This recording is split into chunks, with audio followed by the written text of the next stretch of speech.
I had went from, well, obviously the weed, then the alcohol, and then you start on the pills. Pills led to some Xanax, some Klonopins. That led me to bigger pills, you know, you're like Percocet 30s, things like this. And then that led to bath salts. And that led to heroin. And all of that eventually ended up at a needle. I would get locked up, I would get out, and I would just go right back to the same thing over and over again. I went to the store with another girl, and it was my idea to rob these people that were in front of us. We didn't have guns. We had the shrimp rolls from the Chinese store. And I put the shrimp roll to the girl's back, took her jewelry, her coat, her money, all this stuff. And then we went to a steakhouse and sitting in there eating right like up the street. It didn't have any clue to leave the damn street. And the cops came in the store, locked us up, and this was my first time really in real trouble. I was charged with the gun. It was serious charges. How old were you then? I was like 12. You know, 7 was actually a traumatic year though, because my cousin was killed, and you know, I happened to be on the scene, and it was a tragedy the way he was killed. So traumatic because it was, you know, point blank, and it was a sawed-off shotgun. So, you know, he was unrecognizable, and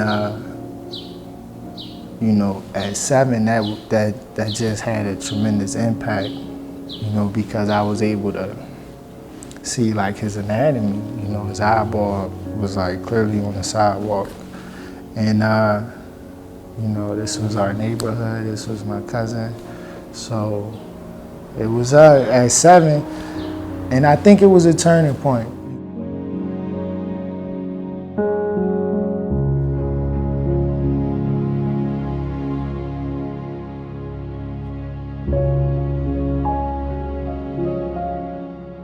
The way society is today, with all the crime and the crime that has ramped up during COVID, sure, people are a little leery and a little nervous about these individuals that are coming out of prison. But that's the stigma that we're trying to overcome. These people are like me and you. They may have made a mistake. So, you know what? We all make mistakes. We're just trying to help them get back into society and never make that mistake again. I never met my father, so I don't know what he looked like, but you know, a lot of dads was missing. So, you know, before I knew that it wasn't normal, it was normal.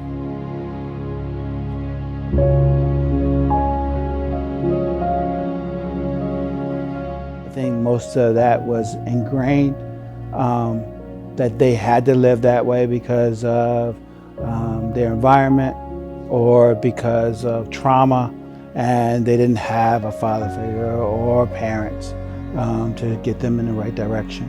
But nevertheless, they started to make those choices because of the people they were hanging with. I was born in Philadelphia.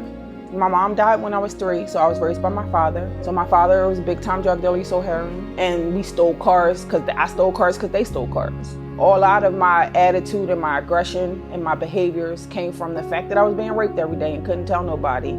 The fact that there was criminal activity in my house and outside my house, and I was praised for it.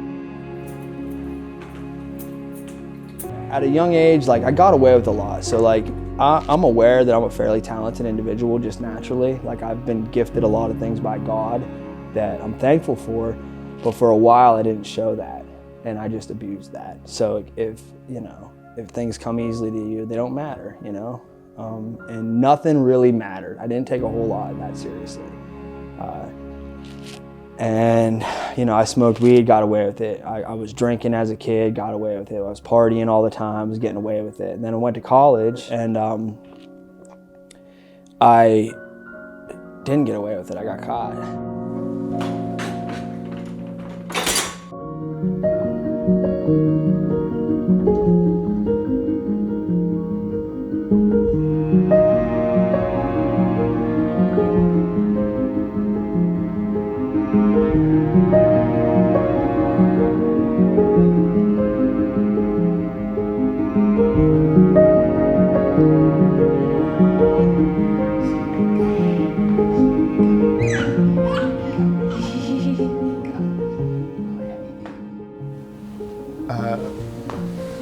My particular crime, which I went to jail for, involved loss of life.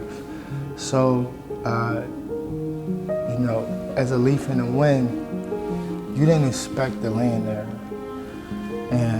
But when you do, you know you was riding a current that would take you there. If it wasn't directly related to me, it's something that I really did care about. I didn't care, and I started to do a lot of things out of my character that I normally wouldn't do, and I wound up in trouble with the law so much all the cops knew me in town. They didn't care. That was the start of Williamsport trying to ruin my life, in my opinion. And Williamsport was very prejudiced when I first got here.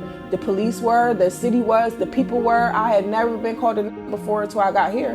I felt like a member of the community that sold drugs to the people that hated us, and I liked it. I liked selling drugs to white people. I liked seeing them look up. I liked seeing their kids look bummy. I liked it. It made me feel better about myself because they always was the same ones that was just talking bad about me and mine. They was the same ones that was just trying to say, I'm this and I'm that, things that didn't even fit me. Now look at them. People in the criminal justice system, they've broken some trust with their loved ones even. And I've heard them say how hard it is to gain that trust back. So sometimes maybe they feel even defeated. Well, why should I even try to change? They're not going to trust me anyway. And that could be similar with the community members.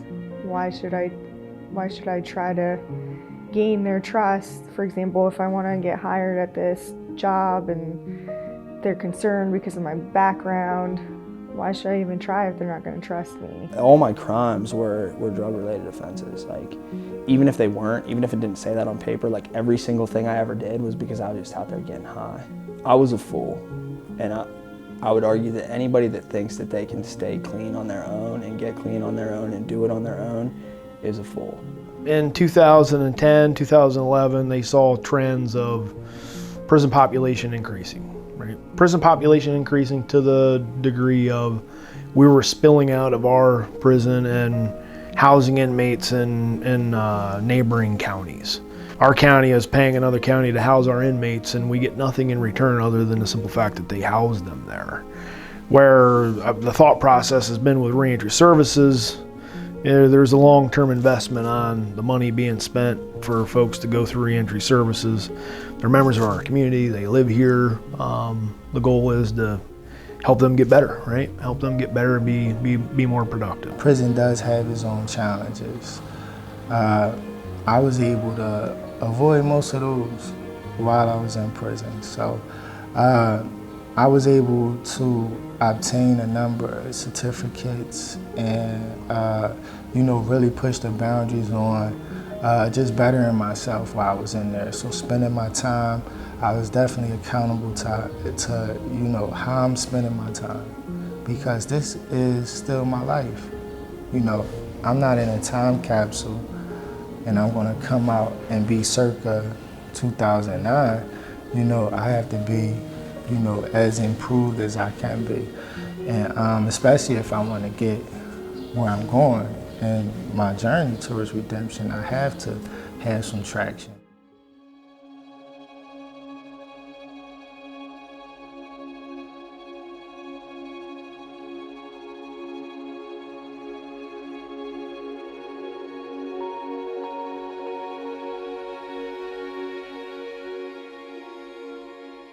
At the end of the day, the person that's on probation or parole has to be willing to want to make changes. And there are many cases that it might be the second, third, fourth time through the criminal justice system before we start to see some buy-in from the person that's on probation or parole. And you were looking at my rap sheet, and you would think, well, certainly they came and said, Chad, you need to go to rehab. Chad, you need help. Never. Not once. For like 10 years. Not once. And this last time, I had completely... What I realized when I went in is I said, I am so comfortable right now in my jail cell like 30 minutes after I got to jail. I said, there's something wrong with me. Like, there's something wrong with me. Like, this isn't normal. And I said, I want something different.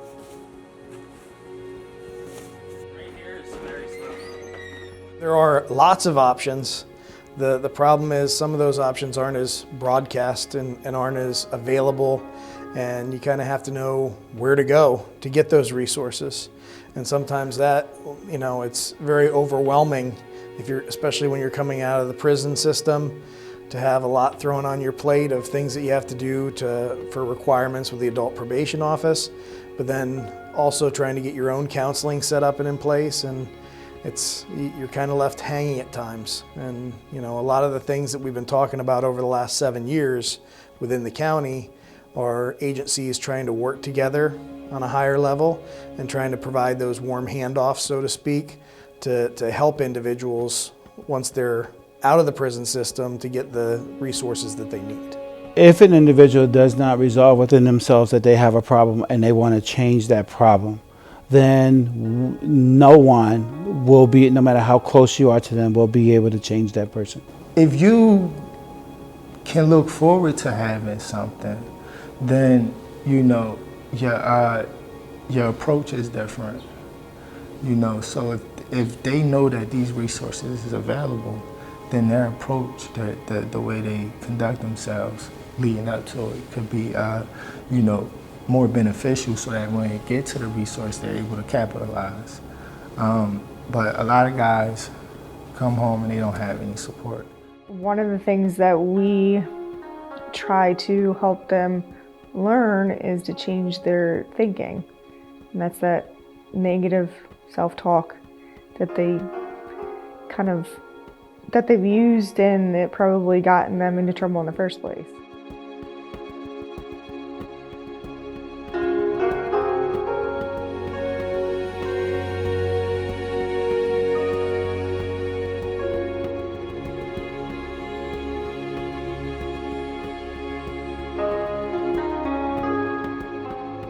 One is housing, right? So once people are released, where do they go? And you know, obviously having a criminal record hinders their ability to live in certain places. Landlords are oftentimes resistant to rent to somebody with a criminal record. Family members, there may have been bridges burned, and so family members don't want to necessarily have somebody living with them. Employment is a huge barrier for a lot of the same reasons, people not wanting to hire somebody with a criminal record. Other issues are substance abuse and untreated mental health issues. So a lot of people are struggling with a lot of different issues that oftentimes they're not getting treatment for. And so that obviously hinders their ability to get a job or be successful in lots of different ways. And so there are these very specific issues, but then, as we know, people are oftentimes dealing with a lot of them at once. And so just feeling kind of very overwhelming in terms of all of the different things that are going on in their lives. And then other sort of just more basic issues are things like, where's your identification, right? So people who have been incarcerated or gone in and out of the criminal justice system lose, you know, their kind of personal records. And so, you know, do they have a form of identification? Where's their social security card, a birth certificate? You know, how are they going to get transportation to and from a job? You know, if they have children, reunifying with their kids or dealing with childcare issues. So there's a multitude of issues that people are dealing with, but then oftentimes you have individuals who are dealing with a lot at once and maybe perhaps don't have the coping mechanisms to be able to kind of handle it all effectively. And so it's just an overwhelming kind of feeling, particularly right when you're released. Each and every one of us are planting seeds. So I've been doing this type of work for 20 years. 14 of them had to do with teens, adolescents, and their families. And many of them didn't feel themselves that they wanted to change. However, I would see them in recent years, and they would tell me, I continued to hear your voice, and it drove me to want to change. And they would tell me all the things that happened. So I may not have seen the immediate result, but it was a seed that planted, and eventually it started to grow within them. I asked myself, like, what can you do next? You know, what can you do next? And And for me, I wanted to make sure that my next move was, towards redemption.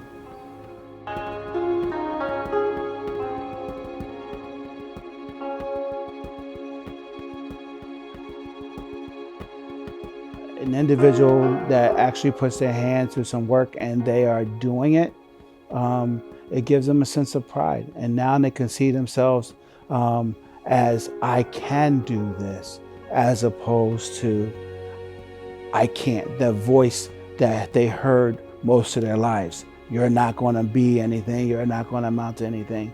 But now I'm seeing the results. So I know I can. Well, 2 weeks to 3 weeks later, after my background check came back, they sent me an email. Sorry, we don't have any positions available for you right now because of your background. So it does matter. I have degrees now. I'm in school right now for my master's in psychology, and I still can't get a job as a something minor.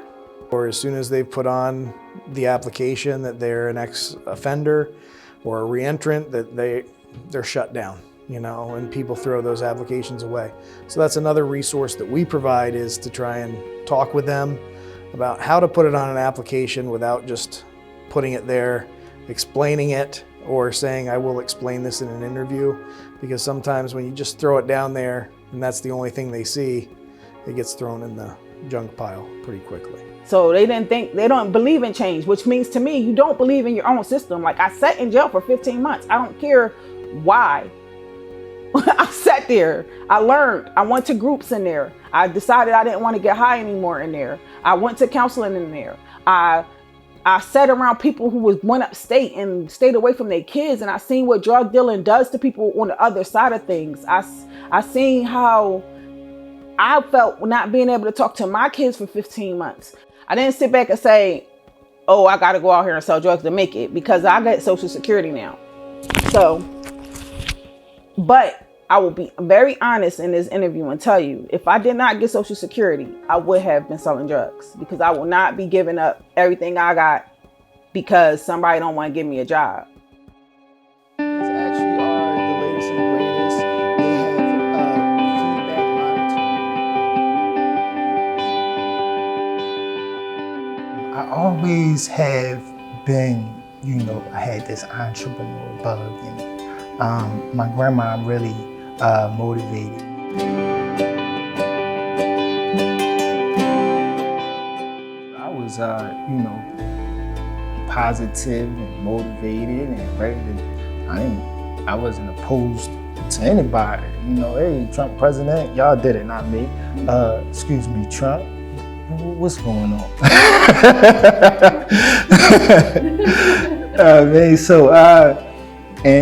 One thing I noticed was that at the time, Black business ownership was up 400%.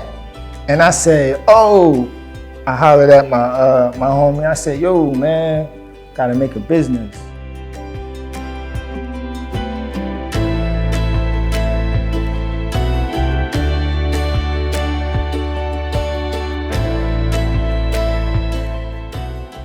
Individuals who successfully completed supervision actually had very low recidivism rates. And so what that suggests is that if somebody is able to actually complete their supervision, which is very challenging to do, they can be successful. In Pennsylvania in particular, one of the biggest issues that we're seeing in the state is that people are just unable to get off of supervision. So they violate, then that extends their period of supervision. And so, what's going on actually during the supervision period is important, but once they complete it, the research has found that they're fairly successful. The resources need to be there. We as neighbors and just people in the community need to be role models. If all I see is negativity around me, that's going to be my role model, and that's going to be my ceiling, where this is where I can achieve. And obviously our biggest goal is to try to rehabilitate the offender so that they stop committing crimes in our community.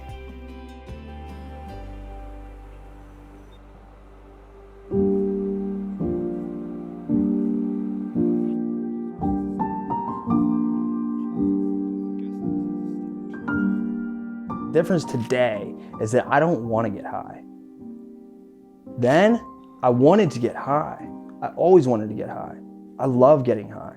Still to this day, I can tell you, I love to get high. That's why people get addicted to drugs. People don't get addicted to drugs because it doesn't make them feel good. It makes you feel good. But I love more the people in my life.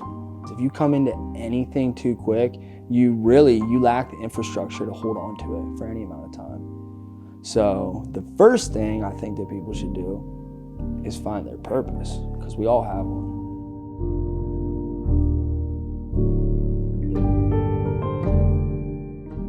You think that there's nothing out there, but there's stuff out there waiting for you, man. There's stuff out there waiting for you, and all you gotta do is show up. I said you can start now. The area you going to, reach out, write the community centers, go to the library, get the addresses, do what you gotta do. So, get on your horse, because that's not in the handbook. They're not gonna build you in here. You really gotta go get it. It's there though, if you look. So, yeah, gotta take the leap. So